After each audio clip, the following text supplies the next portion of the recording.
Hello, guys, and welcome along to another episode of the United Daily, exclusively on All for United. Thank you for joining us. If you're on any platform right now that isn't YouTube, can you come over, give the video a like, and watch the video over at YouTube, because you can join in with the live chat and we can get some of your comments on screen and give you a shout out when you come over and get involved. So youtube.com/All for United is where you need to be. Where these guys need to be is on this conversation with me right now, because I absolutely love Wednesdays. Dale, the editor of Stretty News, and former Red Daniel Nardiello join me for a good gossip, a good chit chat on a Wednesday. Last week we spoke about United's future front line, and we're going to flip it and go to the defence today. I want to just have a quick chat around some of the transfer rumours that are out there, because, you know, although we're not near the summer, this is around the time that, you know, the Athletic, the likes of Fabrizio and just the journalists out there like to start linking names with clubs. And I think one area that United are looking to strengthen this season is the centre back is the centre back position. Someone's partner, Harry Maguire. And according to The Athletic, United have a 4-man shortlist of targets for this summer.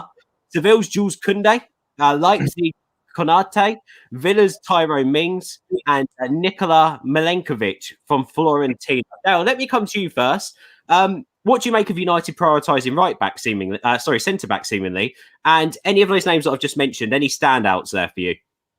Well, United need a centre-back. You look at our stats this season and we scored more goals than any other team in the league. We've conceded the same amount as Fulham, who are in relegation zone. And that tells you a lot you need to know about how far away we are from competing with City. You see City's arguably best player this season, Ruben Diaz, came in last summer, and he's transformed the way they play, and he's made them a lot more solid defensively. Last year's champions went out and signed Van Dijk to become more defensively solid. So United really need to follow suit and spend big and buy in a top-class centre-back. That's what's needed to bring a title back to Old Trafford, I feel. One of the few additions needed, but a top-class centre-back is really needed. As for the four that are mentioned, I see Tyrone Mings there, and I'm not sure about that. When I say United need to get a defender of a top bracket, it has to be a top-class defender. And I think in the past we have tried to cut shortcuts and signing cheaper options, and that's why we're in this position now. United need a top-class centre-back. Yeah, I definitely want to hit on individual names. You mentioned Tyrone Mings there. It'd be good to chat a little bit about him, because I think potentially his name's being linked with United because he's got pace, he's got power, he's got a good footballing brain, and he's a good passer to the ball. And although we've just said he's good at all those things, we need someone who's the best in their class at all those things, not just good. And I completely agree with you there, Dale. But let's come back and talk a little bit more about Mings in a second. Daniel, what about you? Centre-back the biggest priority for United this summer?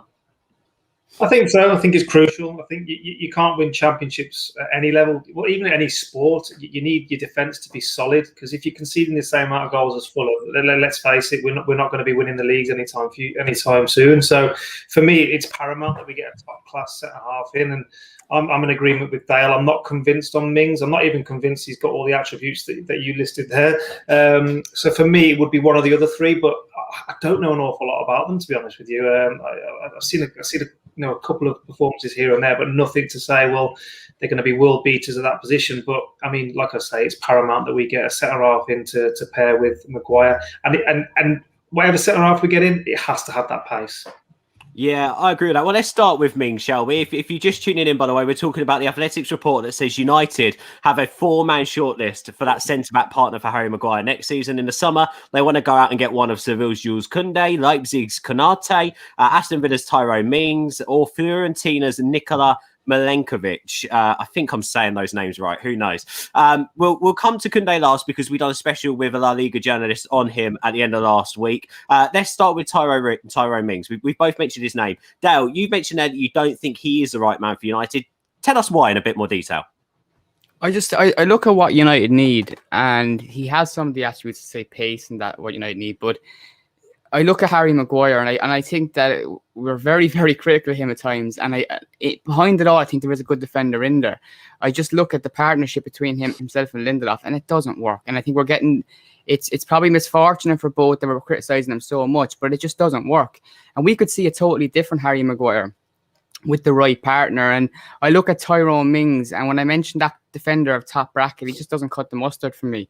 No experience in the Champions League. And that's what we should be buying for, because yes, we want Manchester United winning Premier League titles. Of course we want that back. But we also want Manchester United being in the latter stages of the Champions League.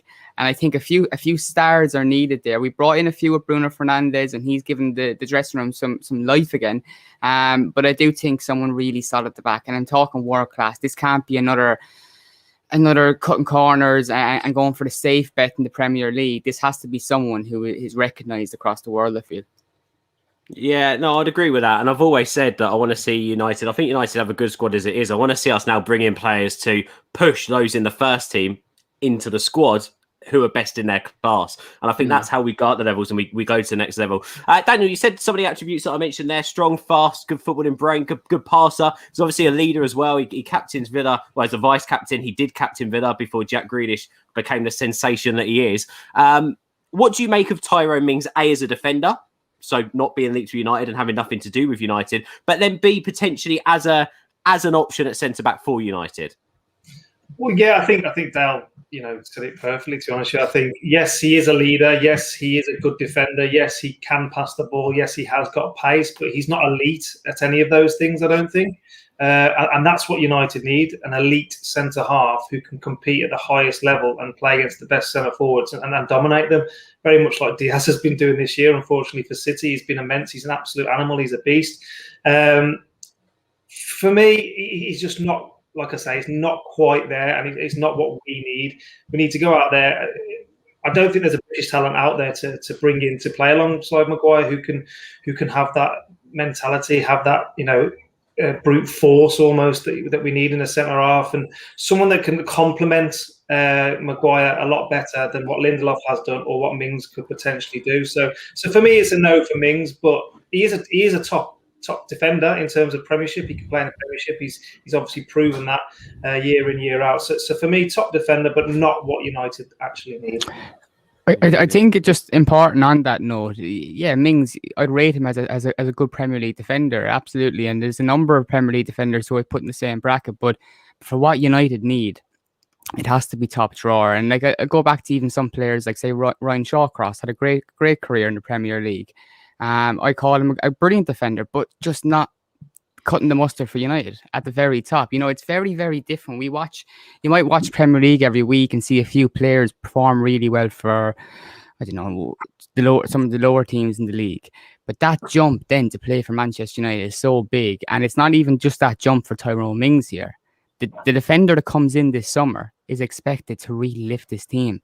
We've seen Harry Maguire get criticism the last year or two because he hasn't pulled up trees like maybe Van Dijk has at Liverpool.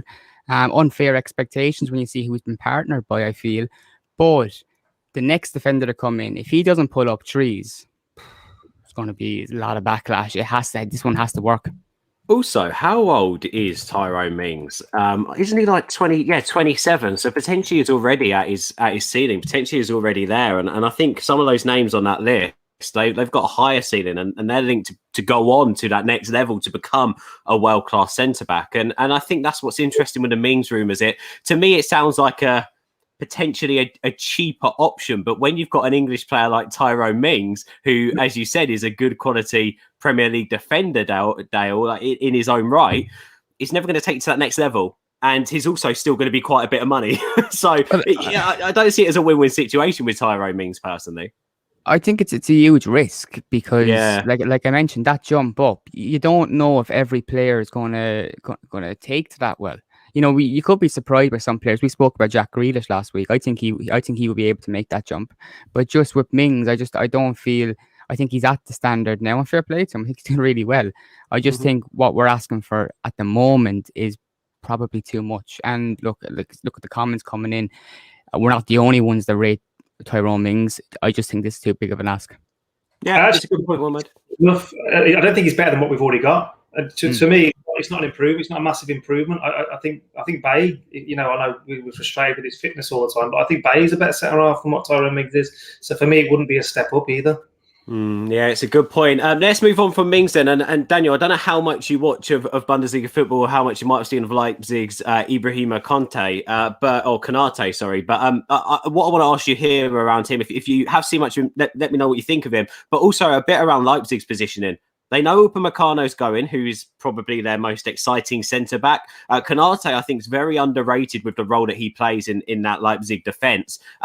They're not going to want to sell their two centre-backs in one window, are they? So surely that's not a transfer that's going to happen. Well, that was the point I was going to make. I think I've seen very little of him. He's obviously a talent, like you say. He's underrated. He's in a good partnership already, so he can play alongside a defender and work well together. Hopefully, like similar what he could potentially do with Maguire. But I don't think they're going to sell him. Why would they sell their 2-star central defenders? It doesn't make sense. And if one's already gone, I do think they'll try and keep hold of him. I don't think it'll make sense for Leipzig to do that. Yeah, it's a very good point. Dal, have you seen much of Konate? No, but on that you have to look at the club's Leipzig's model as well, and getting in all the best young players and then to sell them on to make profit. That's how the club runs, and I think it would make sense for them not to sell him to somewhere, because like none of us really know much about him. If he's that promising, they'll keep hold of him for a year or two and try and up his value, and then they'd sell him for a bigger profit. I think maybe I'm just suggesting that maybe his name is being dropped in for that very reason, to get people talking about him, to get the hype built up ahead of next season. Upamecano will be gone. He'll be given that role then, and we'll see how good he is. But it's probably premature. Going back to Mings, we're expecting this defender to come in and to make Manchester United not only Premier League champions, but to bring us a long way in Europe. And I'm not sure someone that's inexperienced would be the right option either. Yeah, it's a good point, well made. And I think potentially this defender's in that same bracket, Nikola Milenkovic from Fiorentina. Now, from what I've seen of him, he's a very good defender. He's a proper defender, but also very much like Harry Maguire in the way that he defends. I think he's got a little bit more mobility about him. To be honest, I think anyone's faster than Harry Maguire, but I don't think he's as agile as potentially a Koundé or a Konate or even Mings. I struggle when we get linked with players like Milenkovic, because I always think that they look at players like him, young, I think 22, 23, Serbian, next to Man Utd, straight away, just because of the way he defends and the type of defender he is. And I think as United, that romance is there. I'd love us to bring in a young Serbian who goes on to have as good a career at United as Vidic, has all those raw ingredients, but also the game has changed slightly. And does a Vidic sit well next to a Maguire? I don't think so. Daniel, I don't know if you've seen anything of Milenkovic at all, but exciting young lad, the type of players really United should be linked with. Yeah, 100% to be linked with the likes of like the young centre halves up and coming, playing at Fiorentina. I don't know an awful lot about him, I've got to be honest. I've only read a couple of things over the last couple of weeks, and I think, like you said, I think is he what we want to partner Maguire? Does he have that electrifying pace that can cover Maguire? As we've seen, is needed on occasion. So for me, I'm not sure, but to be brutally honest, I don't know an awful lot about the lad to be able to say if he'd be a good partnership with Maguire. Yeah, what about you, Dad? Have you seen any scout reports or heard anything about him over in Serie A? I think we're going to do a special on him in a couple of weeks' time, actually, with with someone who watches a lot of Serie A football. Anything you know about him? Anything that you want to bring to the party? What's interesting is his name was first mentioned with Manchester United when Jose Mourinho was manager. He was one of the players that was linked with United then. So what that would tell me is that his scouting reports are known by the club. The club have definitely looked at him, and maybe still are looking at him. But also, the thing about these names from Serie A, La Liga, Bundesliga, and so on, when you see these players linked with Manchester United every year, you start to scratch your head and say, why didn't they sign him before? And is this just another one of those names being dropped into the mix to raise hype, like I said with the last name? Manchester United, everyone knows, biggest club in the world. Football agents, they all use the club to hang their client's name off. That's the story of every summer and every transfer window. So it's just to look at these options, say what's realistic. Some of the players there, one of them doesn't have much experience. One of them is 27 and is a Premier League defender. I just question whether how many of these names are accurate. Mm-hmm. Well, usually Athletic are quite good at these little bits and pieces, but obviously, as we know, at this moment in time, who knows? it's always with these things. Who knows? I mean, it's worth talking about though, because also, Dan, let me just quickly add this in here. Like I just mentioned there to Daniel, I think the players we are being linked with in some way are potentially the right kind of players that we should be being linked with in terms of stature, age, still having a bit more of a ceiling. Maybe Ings is there as a potential affordable option if nothing else is available. You think that Napoli would still want too much for a 30-year-old Koulibaly. So I think in terms of United and the type of defender we need, they're not too far away with these targets. And in a minute, I'll tell you why the one that we haven't spoke about is the one that I think we should be going for. But carry on, Dale. Yeah, it's just, look, the Athletic is extremely reliable. You know, Whitwell and Andy Mitten and Karl Anka, they're all fantastic writers. And I just look at the biggest picture for me right now, and I look at Manchester United, is the Chevrolet deal is ending pretty soon. And there hasn't been much talk of a new sponsor coming in. Now, with the pandemic and with the stadium still empty on match day, where is this money going to come out of to sign the top class centre back, Jadon Sancho people wants, and maybe even the centre forward or right back, throw in everyone wants, sorry. But realistically, the Glazers don't take money out of their back pocket to fund this club. Never have. So where is the money going to come for transfers? It's all well and good. These articles popping up with these fantastic transfer targets, and we all play FIFA and build the best teams we can.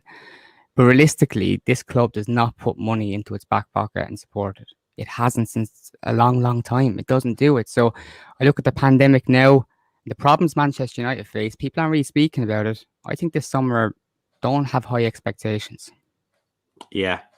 Do you know what? I was going to come on to that at the end because MEN have done a piece on it, and I saw our mate Phil Brown done a tweet the other day about he is being told to calm down expectations this summer, and I don't think they are wrong at all. Let's come back to that, but just quickly, the final target that the Athletic reported, we've spoken about Mings, we've spoken about Konate, we've spoken about Milenkovic, is Jules Koundé. We done a special on him last Friday. I potentially think he may be priced out of a move, to be quite honest with you, this summer. Seville don't need to sell, and they won't sell for less than the 70 million that they said that they wanted for him last summer from City, which they didn't pay for. For me, when you look at the raw ingredients and the ceiling of all of those players, Koundé's the one that could go on to be world class. Koundé is and the La Liga journalist put it perfectly. There was an article in is it Marca, the big Spanish publication, after this week's or the last couple of weeks of Champions League football, and they were saying, forget about the future is near, the future is now. And they done a list of young players that appeared in Champions League matches, and they put an 11 together of those players. And for them, the three stand out: Haaland, Mbappe, Jules Koundé, because they've just got it. And everyone in La Liga spit lyrical about him. Like they rate him so highly, to the point now that whenever Sergio Ramos leaving Madrid is mentioned in papers, Koundé's the first name within that article. Fans, press, everyone, they want Koundé at Real Madrid. And this is where United either need to take up the opportunity and go, right, 22, he still needs quite a bit of developing, but he has shown at Bordeaux and at Seville that he is willing to work hard and improve to take himself to that next level and to adapt. That's what Alan told me the other day on the show. The thing that he's most impressed with Jules Koundé is he adapts well to situations, he loves defending, and he's really, really good at building an understanding with those around him. And I think that's the defender we need. He's agile, he's quick, he's surprisingly good in the air for someone who's 5'11". And I think he sounds like that player, and he could go on to be world class. You've got the experience of Maguire there already, who knows the English game. To have a young French lad like Jules Koundé, I think could work really, really well between the two of them. So if I'm in Dreamland, he's who I want. Daniel, I don't know if you see much of Koundé at all. I don't know if you managed to catch or see any of the amazing bits and pieces that are out there about him. But do you think that out of all those names, maybe Koundé's the one who's most likely the first choice target? 100%. I think you said everything I wanted to say. For me, he's the kid that we need to go out and get. He, like you say, young, agile, fast. He's not huge. He's not a tall, dominating header of the ball, if that makes sense. But he can achieve that, and he can learn the English game. And for me, there's no better option going forward for United. Yes, the 70 million price tag is tough, and City obviously were willing to pay it, but for me, if we can get a star like that, a young star, timed down to a 5-6 year contract, I'll be very, very happy with that. And like you say, the experience with him, with Maguire next to him, would be amazing. And what a back four we'd be looking at there. Yeah, I'd recommend anyone who doesn't know much about Kunde, go and watch that video. It's so insightful. Dale, what do you think, mate? I wanted to ask Daniel, what height are you? 5'11", same height. 5'11". Okay. No, I was about to ask, say with defenders, maybe you were taller then. Obviously, when I asked a few Spanish journalists about Kunde, they said that he's a big leap for someone that's 5'11". He makes up for it. But what defenders do you play against? Maybe. Sorry, just before you continue that conversation, the one thing that Adam pointed out to me that apparently has really helped with Kunde's development and how he heads the ball. And again, Dale, I don't know if you can maybe reflect this in Dale's question when he asked it fully in a second. Sorry for butting in, by the way, mate. Okay. But apparently Kunde is a massive fan of basketball. And when he's not playing football, he's in the courts playing basketball. And apparently that's helped him adapt his game when it comes to movement, to being really agile. But additionally, when it comes to that leap, apparently there was a story or something or another where he took on a, because, you know, out in Spain, there's a big basketball league within like Real Madrid, and they've got like football club names, etc. He took on one of the lead players out there and out jumped him for a slam dunk. Like literally the guy is that agile. But sorry, Dale, carry on. I just wanted to reflect on that story that I was told. That's a good contribution to the question. What I wanted to ask is, say, when you're coming up against defenders, Dan, and even strikers you played with and maybe weren't so tall, who surprised you most in your career for being able to get that extra yard? They might have been small or so, but they made that extra yard against a defender who was 6'3".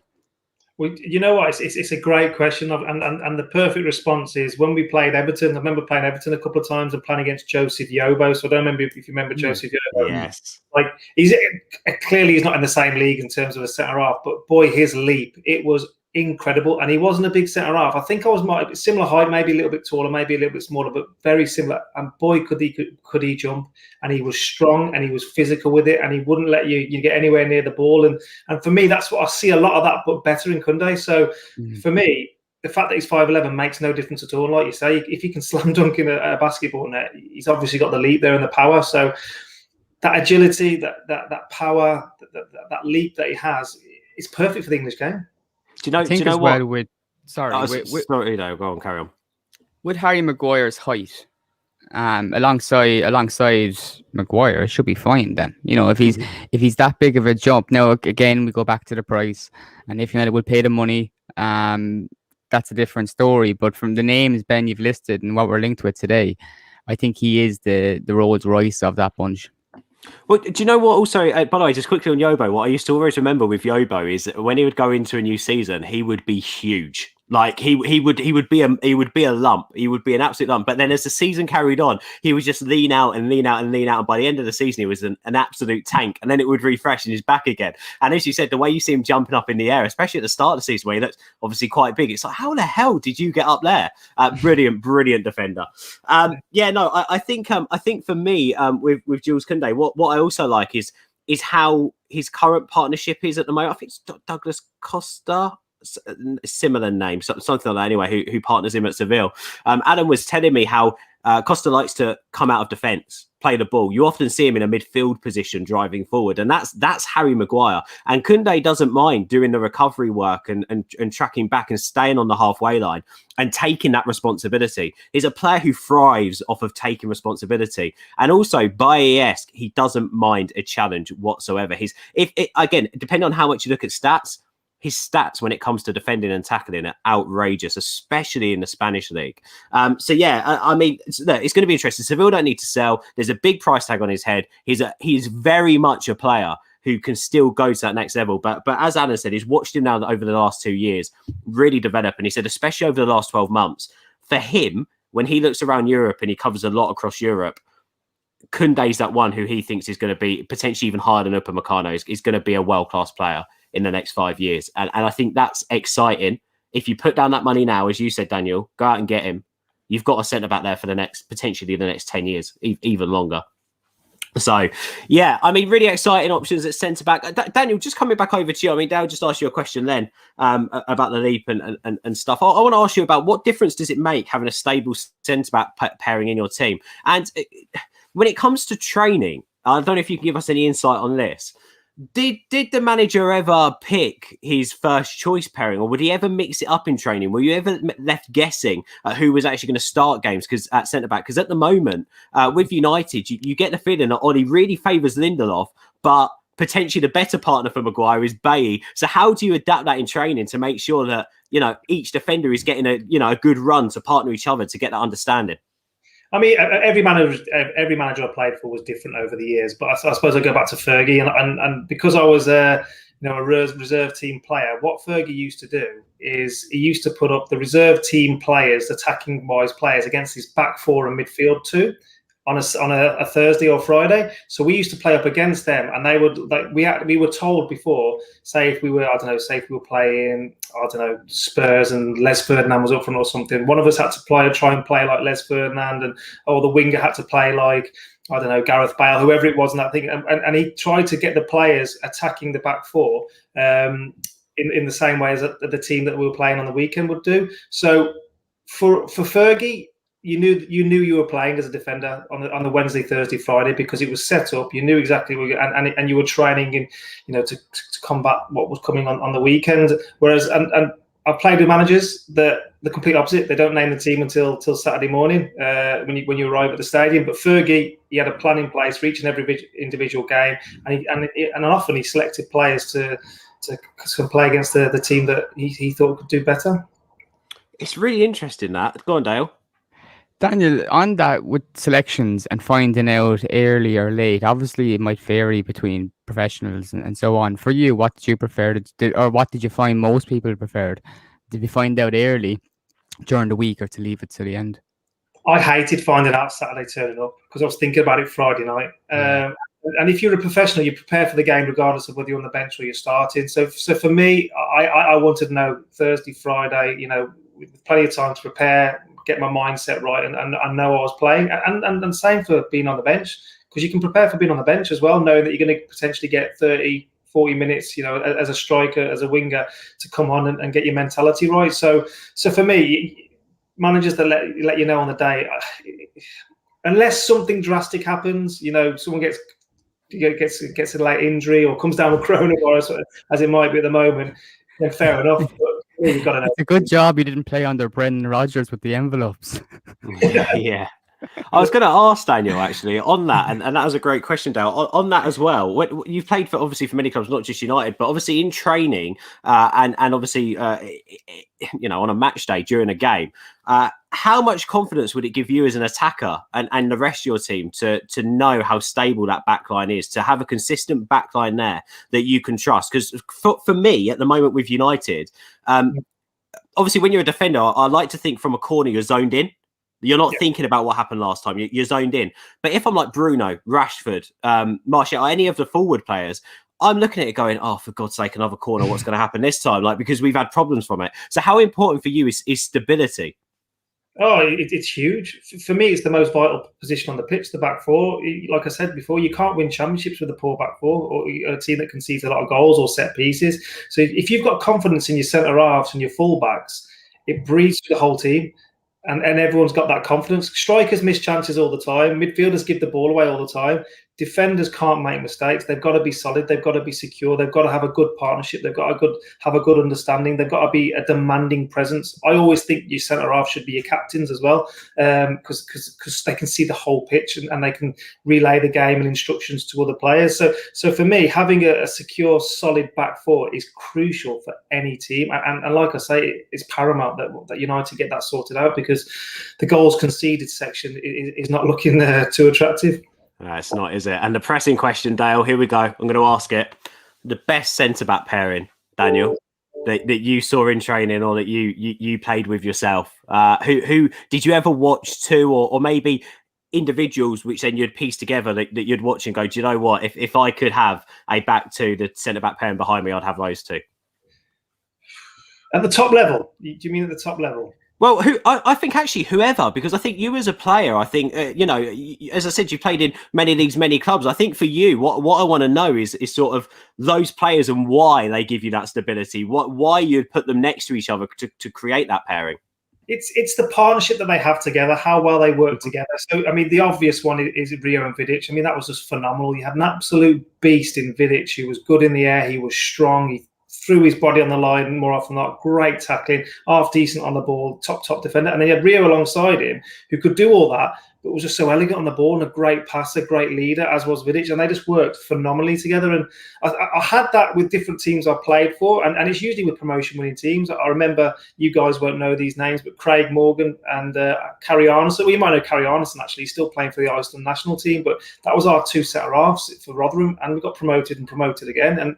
And that just breeds confidence for the whole team. If you've got, good quality centre-halves, leaders who can run the game from the back. Could I ask Rio and Vidic, how much did they work with each other off the pitch? So in training, were they constantly with each other? Were they constantly building a relationship together from what you saw? Or was it bunk beds? They had bunk beds. Yeah. Yeah.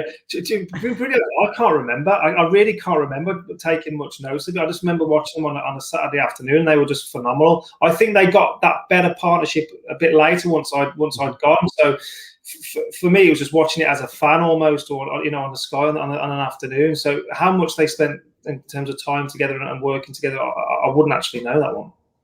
Interesting. Dale, did you want to ask another question? Sorry, I spoke over you then slightly.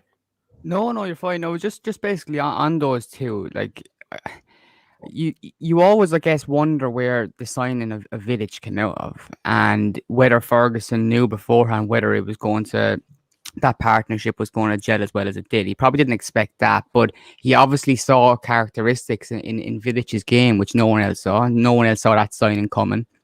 And I just thinking as well, going back to what we said about centre backs, and probably going back on what I said about the experience needed for this centre back to come in. It might not even be someone we know, but it needs to be a good find somewhere. And there are gems out there. Vidic is an example of that.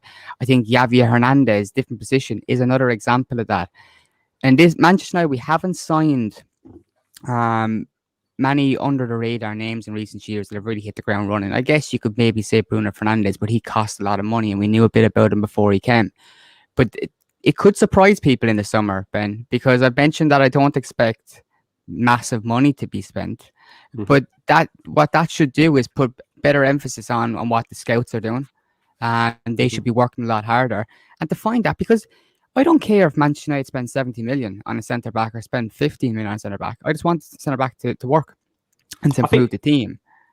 I was going to say also part of that, Dale, maybe part of that is because when Manchester United come knocking on the door as well, unless there's a release clause in there that's of low value, straight away that player's ceiling and that player's price tag goes up. Like for instance, when we were linked with Gabriel from Lille last summer, we were looking at 35 to 40 million. Arsenal got him for 28 million. Like it's one of those things. I know we can never believe rumours when it comes to price tags, really, but it just goes to show like what the price difference, the United tax, so to speak. But hitting on Vidic there, it makes me laugh all the time because everyone tells the story, don't they, with Vidic? And like you said, they came out of nowhere.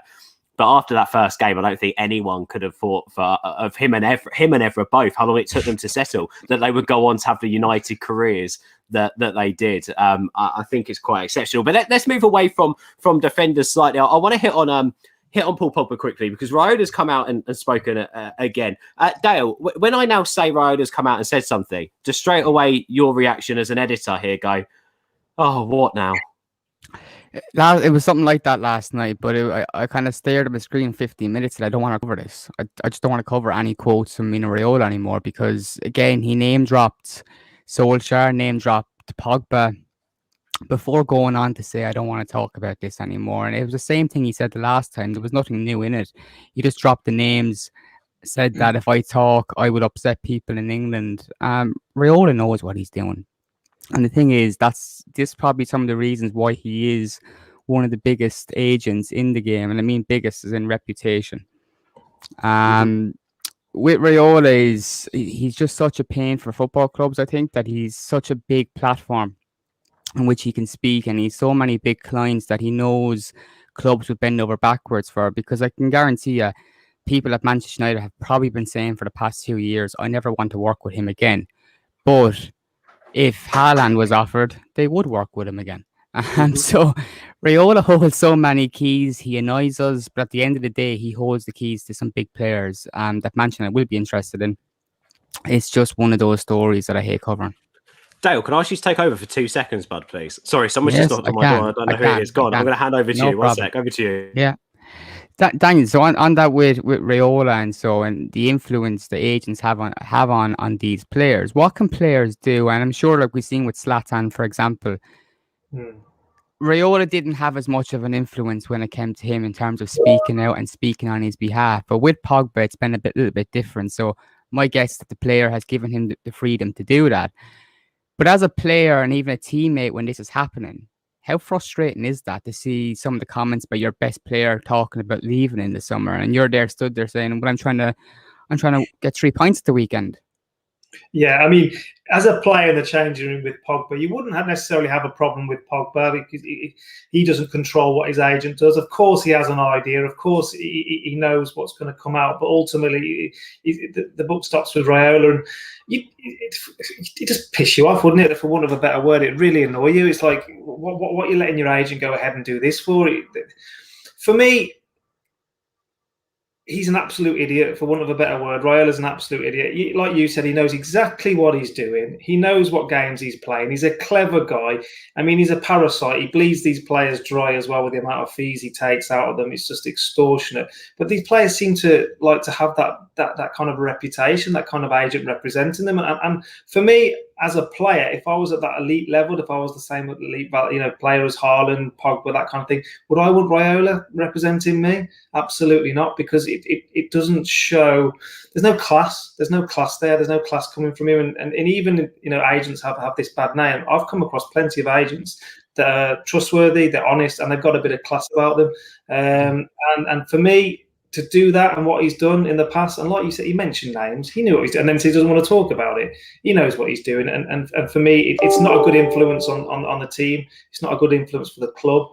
And yeah, the thing is, and I think what he's getting at, and what I find so disrespectful about it, is he's often kicked Solskjaer when he was down already with results being bad, and he's used those times to kind of pick on Solskjaer and name drop him in the media. And I think with Raiola, it's ridiculous because for someone who has been in football for so long, who has so many footballers on his books and is working with different clubs, that still to this day he doesn't realise that football is a team sport. There's a squad Solskjaer has, and it's not just 11 or 25 Paul Pogbas. Mm-hmm. He's got results to get at the weekend. He's got to get 3 points. He's got to stay in cup competitions and win his first trophy. And there's been times, and to give Pogba some credit, after the last little blowout, he came back into the team after a talk with Solskjaer, and it seemed like the two of them were on good page. Pogba was playing well. United fans were happy. But again, why the need to name drop right now? I don't see Pogba. If he wants to leave in the summer, Manchester United will not stop him. They will not stop Paul Pogba leaving in the summer. So there's no need for any of this. Also, Dale, sorry for stepping in for me there. As I've said on this podcast at the start of this week, we're moving house and we've got a lot going on. I wanted to hit on that, actually. So you mentioned there about Raiola and United's relationship and this whole Pogba saga. In terms of depending on how this goes, how much impact do you think that will play in a potential Haaland deal? Because obviously Haaland, Raiola, I know Haaland's dad does deal with a lot of Eric's or his young lads, so to speak, management, but still Raiola is his agent. So how put off will United be dealing with Raiola for such a big star again? Go on, Dale. Do you want to take it? To be honest, Ben, with Raiola, and look, he has loads of people working for him, doing his little bits and communicating, and teams working with his clients. I'm just guessing that we only ever see Raiola. Raiola's job is to work in the media and just to name drop and to cause a stir, because mayhem. Yeah, I think he's other people doing those little jobs for him. So I think when United come to being offered Haaland, they're going to jump at the opportunity. Of course, they'd be interested. But when it comes to it, I think I said this last week, when it comes to it and the politics that will be involved in the deal and the big drawn-out saga, I don't think you end up at Manchester United. And ultimately, I said this about Mason Greenwood, we need to nurture his talents. I don't know, do I want to jump back into the bed with the devil again? Because, like I said to Daniel, Raiola in the past has kicked Solskjaer when he's down. We don't need that. Yeah. Just don't need that. And I know Haaland is excellent and he's probably the best striker in the world right now, but what Solskjaer has done since he's come in is bought the right players with the right background. He's taken out some of the way we buy players. He's looked into the background of players. Are they the right fit? Are they professional? Are they going to work hard? I'm not sure you want to jump back into bed with Raiola again, to be honest. I'm completely sick of him. I agree with that. Daniel, what do you think on that? I mean, Eric Haaland comes up. Does it matter, for us from our point of view, who his agent is? But then additionally, also on top of that, the great manager, Sir Alex Ferguson, we know what he said about Raiola back in the day. So, all of that's coming true, isn't it? Yeah, he's bang on, and Fergie knew players and agents inside out, didn't he? He could pick a character out from a mile away. So, yeah, he's an expert in that. For me, if Haaland comes up and he's offered, and it's hard to turn down, isn't it? It's hard to say no. And I think the key would be, and even with Pogba, if you tie them down to long-term contracts, what are they going to do? If they start kicking the foot, then so be it. That's going to happen. If United aren't successful, players aren't going to be happy, fans aren't going to be happy. So the fact that you can get these kind of players tied down to long-term deals could be great for United. And it's just background noise if you've got the idiot walking in the background. And unfortunately, I think more and more of these kind of agents are going to come into the world of football now. I think that's just the way it is. Straightforward question for you both, yes or no answers. So does he sign a new long-term contract? Does Pogba stay in the summer? Go on, we'll go with you first, Daniel. I'm starting to lean towards yes. Definitely, if there's progress, if we win a trophy and we finish second, it's progress. Surely that's what Pogba wants. Dale, what about you? Yes, but for the wrong reasons. Oh, what? Just quickly, what are the wrong reasons? Money. Because no one can buy him. Okay, interesting. Well, then does he let his contract fizzle out? I know United. That's where it might get tricky, because United will then say we don't want to lose a player just for free, and we'll give you this new deal probably on the same money, and then Raiola look at him and say, well, you're not going to get that anywhere else. Yeah, done.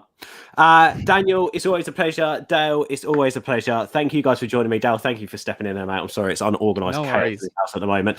We will be back next Wednesday, the three of us. Of course, United Daily, the podcast, will be back tomorrow when we're having a little bit of a preview ahead of the second leg. We're 4-0 up on aggregate against Real Sociedad tomorrow night. We're going to be having La Liga reporter Alexandra Johnson joining us. She scared the life out of us last week before the 4-0, so we're going to find out what went wrong with Real Sociedad last week, and we'll see what kind of, because they had a big win at the weekend. Don't know if you guys heard, they smashed, I think it was Celta Vigo.